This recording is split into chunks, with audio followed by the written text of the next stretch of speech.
प्रिय भक्तों, अगर आप भी चाहते हैं कि आप शनि देव की कुदृष्टि से बचे रहें और आपको शनि देव की सिर्फ आशीर्वाद और असीम कृपा ही प्राप्त हो, तो आप इस महामंत्र का जाप अवश्य करें। इस मंत्र के नियमित 108 बार जाप करने से नकारात्मक ऊर्जा और बुरी शक्तियां समाप्त होती हैं। काला जादू, टोना टोटका और तंत्र बाधा, काला जादू, टोना टोटका और तंत्र बाधा का नाश होता है। व्यक्ति का तेज और आत्मविश्वास बढ़ता है और साथ ही शनि देव की कृपा से उसे अथाह धन की प्राप्ति होती है। इसलिए प्यारे भक्तों, आप इस महामंत्र का जाप अवश्य करें। जिस भी भक्त ने आज तक इस महामंत्र का जाप किया है, उसे सिर्फ शनि देव की असीम कृपा ही प्राप्त हुई है। इसलिए प्यारे भक्तों, आप इस महामंत्र का जाप अवश्य करें। यह मंत्र बहुत ही शक्तिशाली और प्रबल मंत्र है।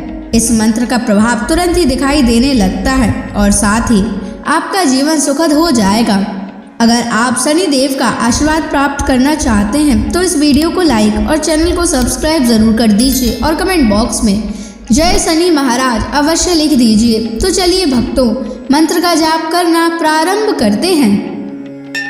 ओम ह्रीं सन शनैश्चराय सर्वदोष निवारणाय स्वाहा। ओम ह्रीं सन शनैश्चराय सर्वदोष निवारणाय स्वाहा। ओम ह्रीं सन शनैश्चराय सर्वदोष निवारणाय स्वाहा। ओम ह्रीं सन शनैश्चराय सर्वदोष निवारणाय स्वाहा। ओम ह्रीं सन शनैश्चराय सर्वदोष निवारणाय स्वाहा। ओम ह्रीं सन शनैश्चराय सर्वदोष निवारणाय स्वाहा। ओम ह्रीं सन शनैश्चराय सर्वदोष निवारणाय स्वाहा। ओम ह्रीं सन शनैश्चराय सर्वदोष निवारणाय स्वाहा। ओम ह्रीं सन शनैश्चराय सर्वदोष निवारणाय स्वाहा। ओम ह्रीं सन शनैश्चराय सर्वदोष निवारणाय स्वाहा। ओम ह्रीं सन शनैश्चराय सर्वदोष निवारणाय स्वाहा।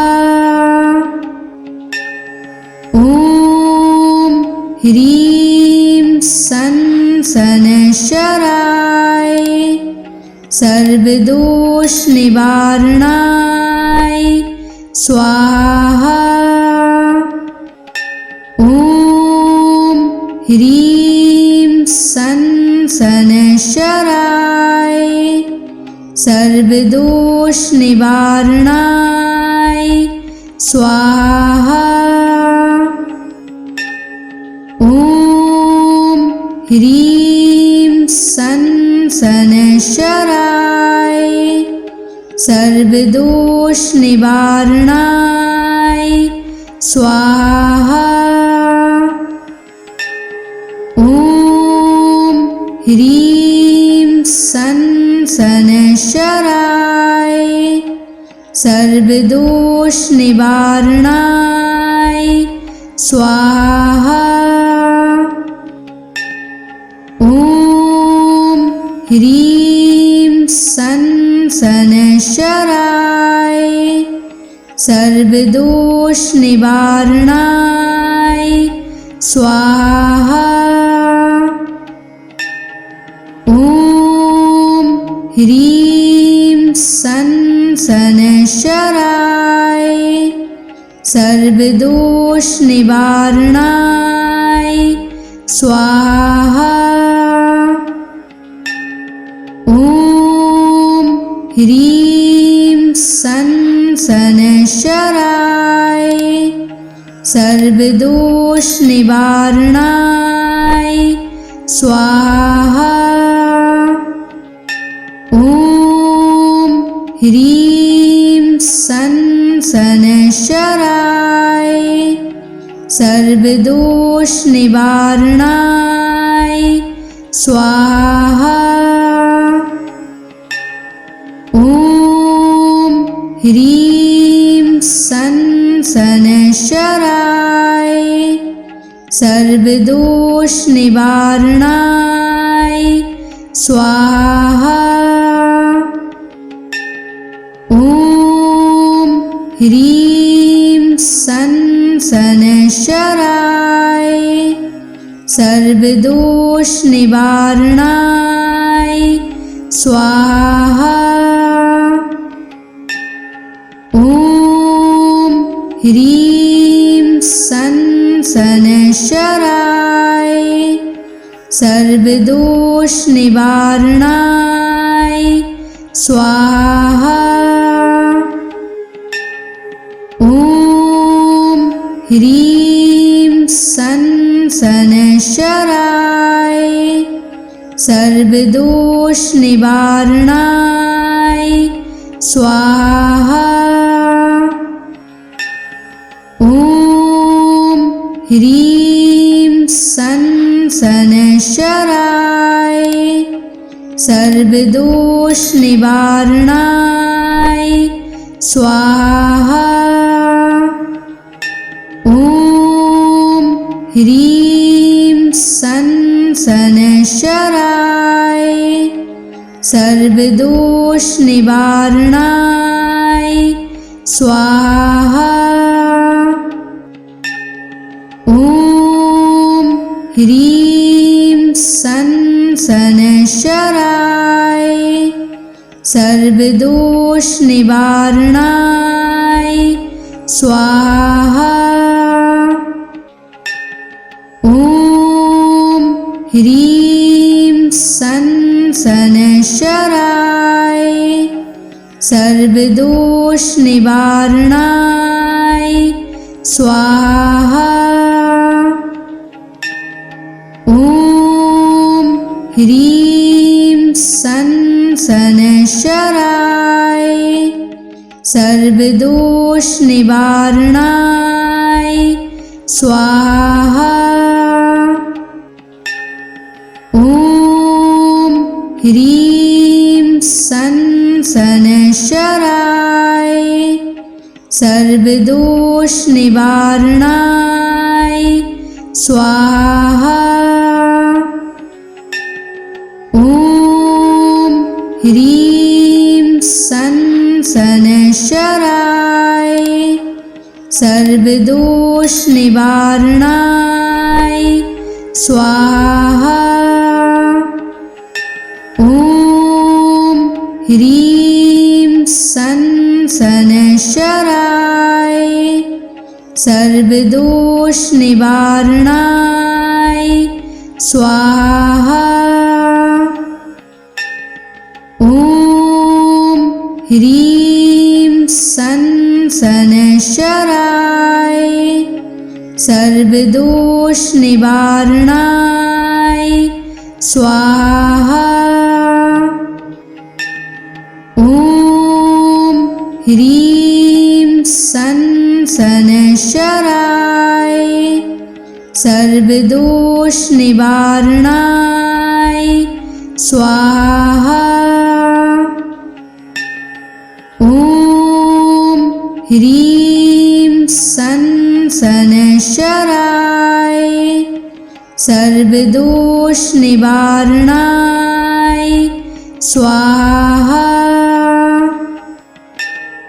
ॐ ह्रीं सनशराय सर्वदोष निवारणाय स्वाहा। ॐ ह्रीं सनशराय सर्वदोष निवारणाय स्वाहा। ॐ ह्रीं सनशराय सर्वदोष निवारणाय स्वाहा। ॐ ह्रीं सनशराय सर्वदोष निवारणाय स्वाहा। ॐ ह्रीं सनशराय सर्वदोष निवारणाय स्वाहा। ॐ ह्रीं सनशराय सर्वदोष निवारणाय स्वाहा। ॐ ह्रीं सनशराय सर्वदोष निवारणाय स्वाहा।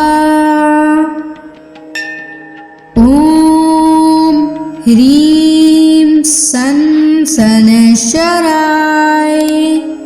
सर्वदोष निवारणाय स्वाहा। ॐ ह्रीं सनशराय सर्वदोष निवारणाय स्वाहा। ॐ ह्रीं सनशराय सर्वदोष निवारणाय स्वाहा। ॐ ह्रीं सनशराय सर्वदोष निवारणाय स्वाहा। ॐ ह्रीं सनशराय सर्वदोष निवारणाय स्वाहा। ॐ ह्रीं सनशराय सर्वदोष निवारणाय स्वाहा। ॐ ह्रीं सनशराय सर्वदोष निवारणाय स्वाहा। ॐ ह्रीं सनशराय सर्वदोष निवारणाय स्वाहा।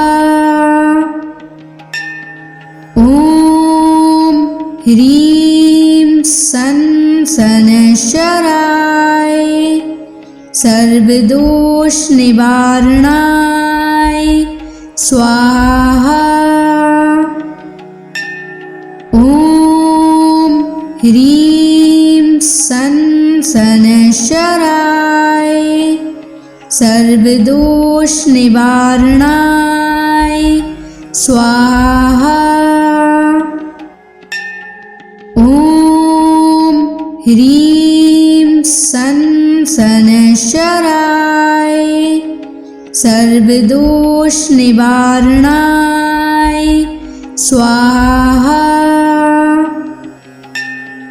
ॐ ह्रीं सन शनैश्चराय सर्वदोष निवारणाय स्वाहा। ॐ ह्रीं सन शनैश्चराय सर्वदोष निवारणाय स्वाहा। ॐ ह्रीं सन शनैश्चराय सर्वदोष निवारणाय स्वाहा। ॐ ह्रीं सन शनैश्चराय सर्वदोष निवारणाय स्वाहा। ॐ ह्रीं सन शनैश्चराय सर्वदोष निवारणाय स्वाहा। ॐ ह्रीं सन शनैश्चराय सर्वदोष निवारणाय स्वाहा। ॐ ह्रीं सन शनैश्चराय सर्वदोष निवारणाय स्वाहा। ॐ ह्रीं सन शनैश्चराय सर्वदोष निवारणाय स्वाहा। ॐ ह्रीं सन शनैश्चराय सर्वदोष निवारणाय स्वाहा। ॐ ह्रीं सन शनैश्चराय सर्वदोष निवारणाय स्वाहा। ॐ ह्रीं सन शनैश्चराय सर्वदोष निवारणाय स्वाहा। ॐ ह्रीं सन शनैश्चराय सर्वदोष निवारणाय स्वाहा। ॐ ह्रीं सन शनैश्चराय सर्वदोष निवारणाय स्वाहा। ॐ ह्रीं सन शनैश्चराय सर्वदोष निवारणाय स्वाहा। ॐ ह्रीं सन शनैश्चराय सर्वदोष निवारणाय स्वाहा। ॐ ह्रीं सन शनैश्चराय सर्वदोष निवारणाय स्वाहा। ॐ ह्रीं सन शनैश्चराय सर्वदोष निवारणाय स्वाहा। ॐ ह्रीं सन शनैश्चराय सर्वदोष निवारणाय स्वाहा।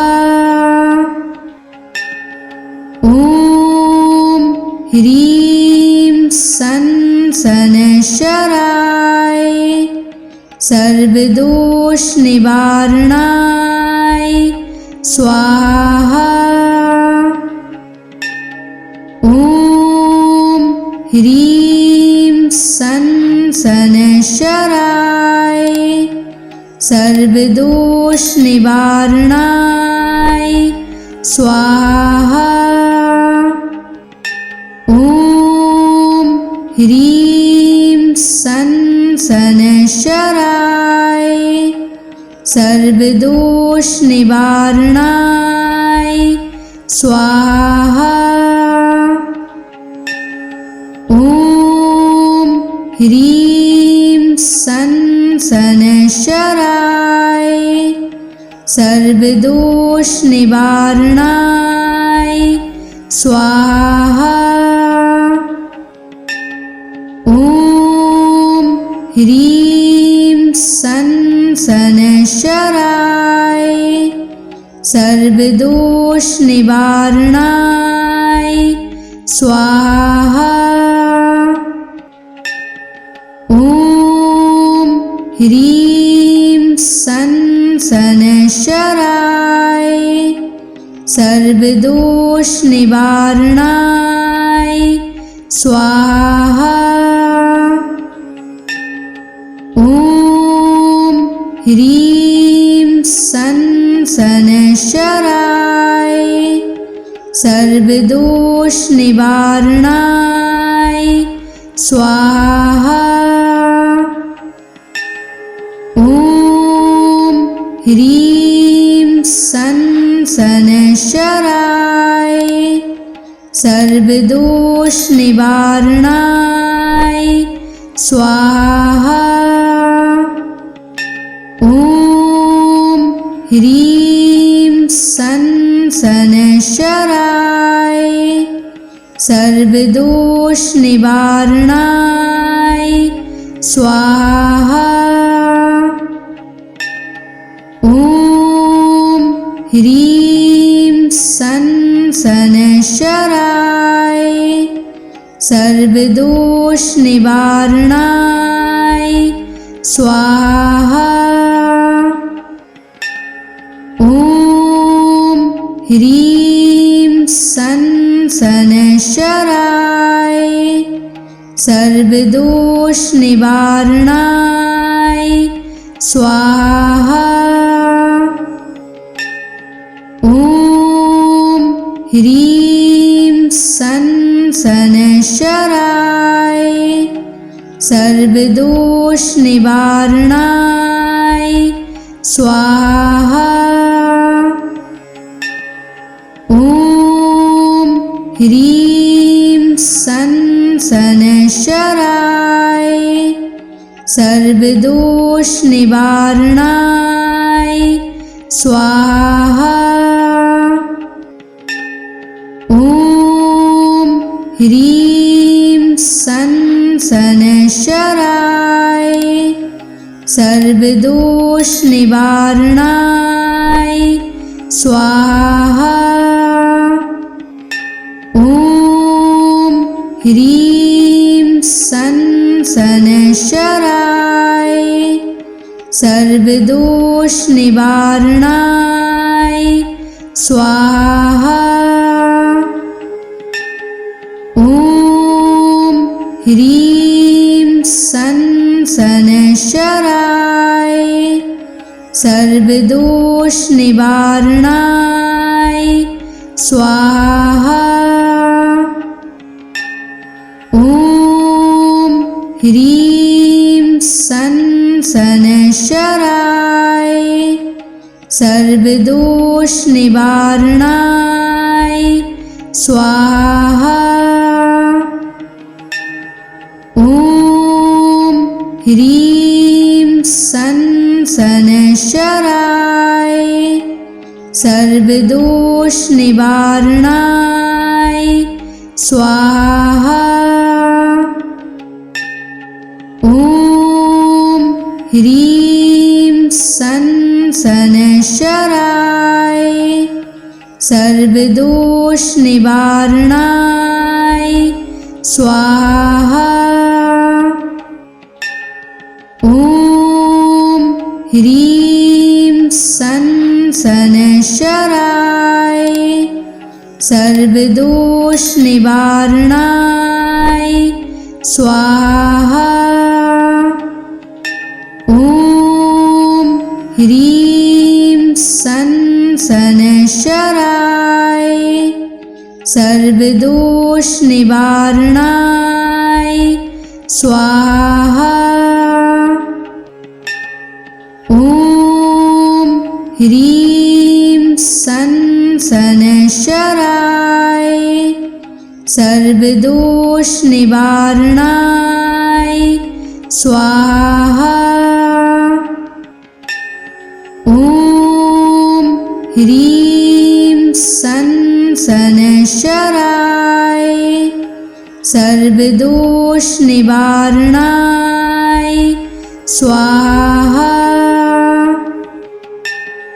ॐ ह्रीं सं शनैश्चराय सर्वदोष निवारणाय स्वाहा। ॐ ह्रीं सं शनैश्चराय सर्वदोष निवारणाय स्वाहा। ॐ ह्रीं सं शनैश्चराय सर्वदोष निवारणाय स्वाहा। ॐ ह्रीं सं शनैश्चराय सर्वदोष निवारणाय स्वाहा। ॐ ह्रीं सं शनैश्चराय सर्वदोष निवारणाय स्वाहा। ॐ ह्रीं सं शनैश्चराय सर्वदोष निवारणाय स्वाहा। ॐ ह्रीं सं शनैश्चराय सर्वदोष निवारणाय स्वाहा। ॐ ह्रीं सं शनैश्चराय सर्वदोष निवारणाय स्वाहा। ॐ ह्रीं सं शनैश्चराय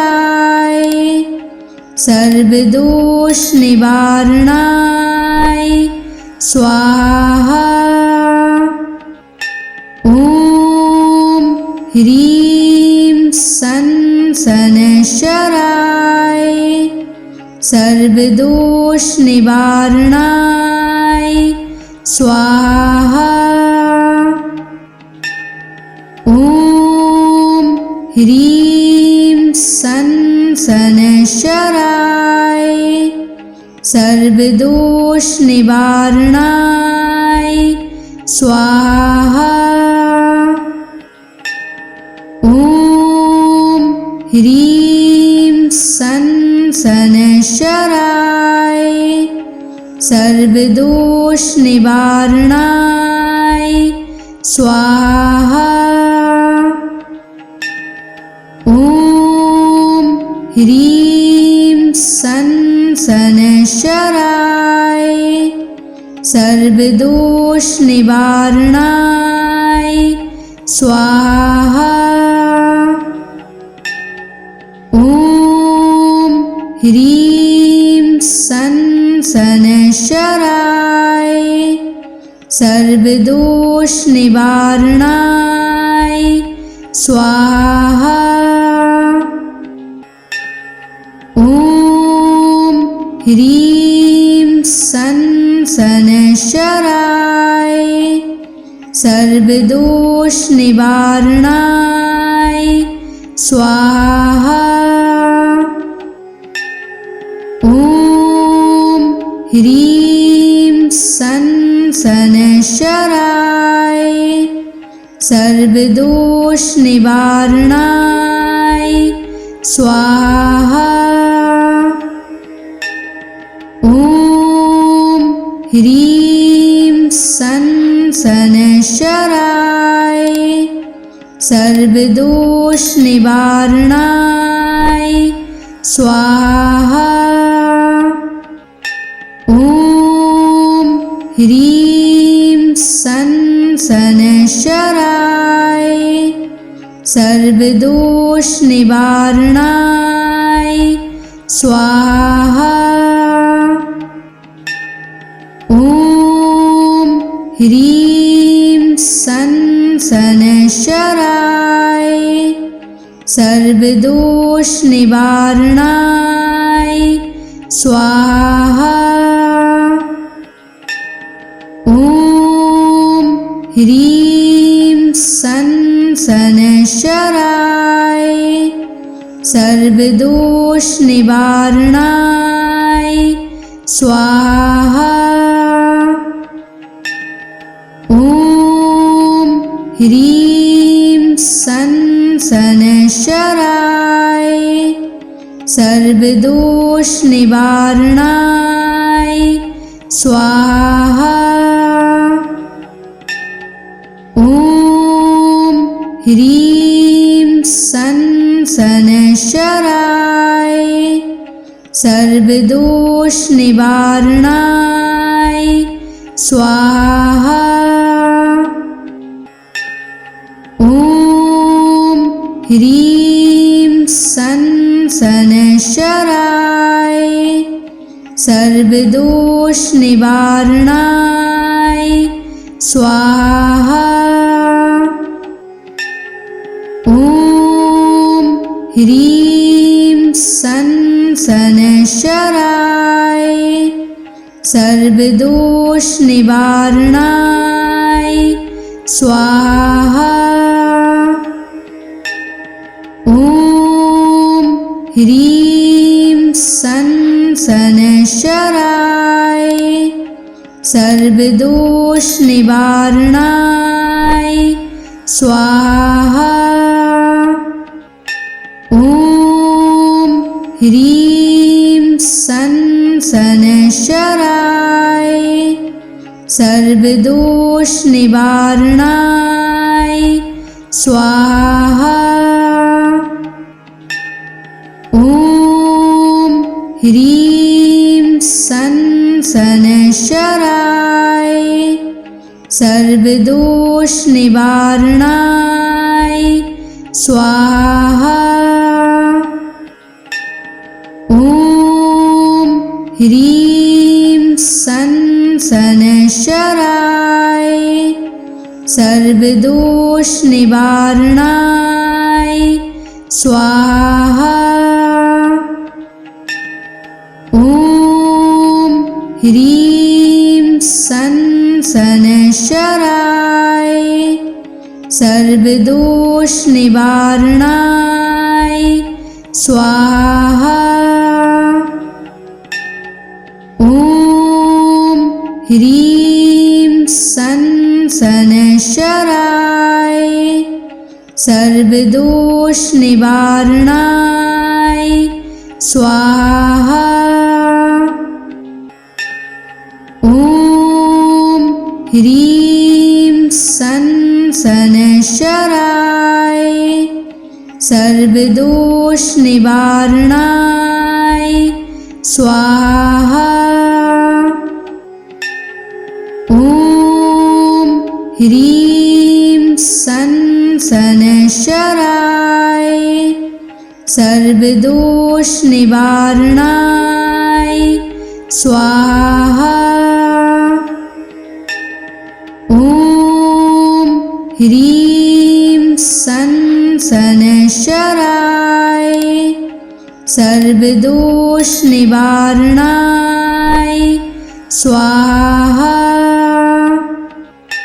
ॐ ह्रीं सं शनैश्चराय सर्वदोष निवारणाय स्वाहा।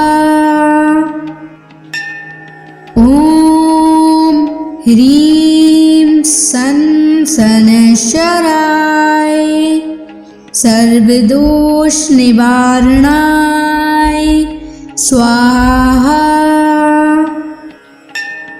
ॐ ह्रीं सं शनैश्चराय सर्वदोष निवारणाय स्वाहा। ॐ ह्रीं सं शनैश्चराय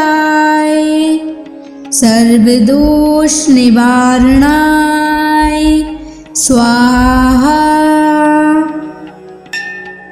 ॐ ह्रीं सं शनैश्चराय सर्वदोष निवारणाय स्वाहा। ॐ ह्रीं सं शनैश्चराय सर्वदोष निवारणाय स्वाहा। ॐ ह्रीं सं शनैश्चराय सर्वदोष निवारणाय स्वाहा। ॐ ह्रीं सं शनैश्चराय सर्वदोष निवारणाय स्वाहा। ॐ ह्रीं सं शनैश्चराय सर्वदोष निवारणाय स्वाहा। ॐ ह्रीं सं शनैश्चराय सर्वदोष निवारणाय स्वाहा। ॐ ह्रीं सं शनैश्चराय सर्वदोष निवारणाय स्वाहा।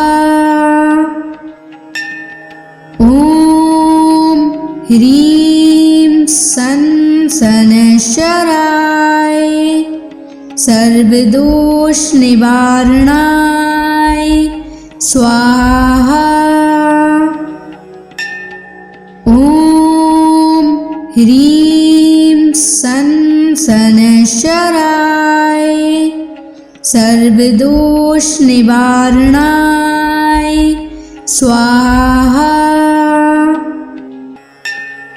ॐ ह्रीं सं शनैश्चराय सर्वदोष निवारणाय स्वाहा। ॐ ह्रीं सं शनैश्चराय सर्वदोष निवारणाय स्वाहा। ॐ ह्रीं सं शनैश्चराय सर्वदोष निवारणाय स्वाहा। ॐ ह्रीं सं शनैश्चराय सर्वदोष निवारणाय स्वाहा। ॐ ह्रीं सं शनैश्चराय सर्वदोष निवारणाय स्वाहा। ॐ ह्रीं सन शनैश्चराय सर्वदोषनिवारणाय स्वाहा। ॐ ह्रीं सन शनैश्चराय सर्वदोषनिवारणाय स्वाहा। ॐ ह्रीं सन शनैश्चराय सर्वदोषनिवारणाय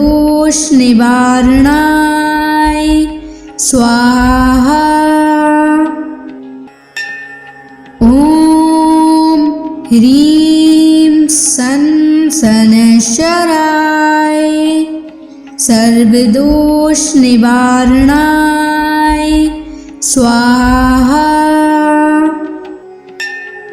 ॐ ह्रीं सन शनैश्चराय सर्वदोषनिवारणाय स्वाहा। ॐ ह्रीं सन शनैश्चराय सर्वदोषनिवारणाय स्वाहा। ॐ ह्रीं सन शनैश्चराय सर्वदोषनिवारणाय स्वाहा।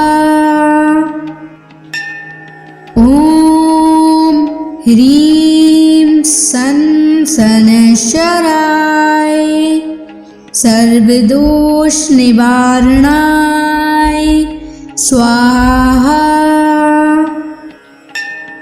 ॐ ह्रीं सन शनैश्चराय सर्वदोषनिवारणाय स्वाहा। ॐ ह्रीं सन शनैश्चराय सर्वदोषनिवारणाय स्वाहा। ॐ ह्रीं सन शनैश्चराय सर्वदोषनिवारणाय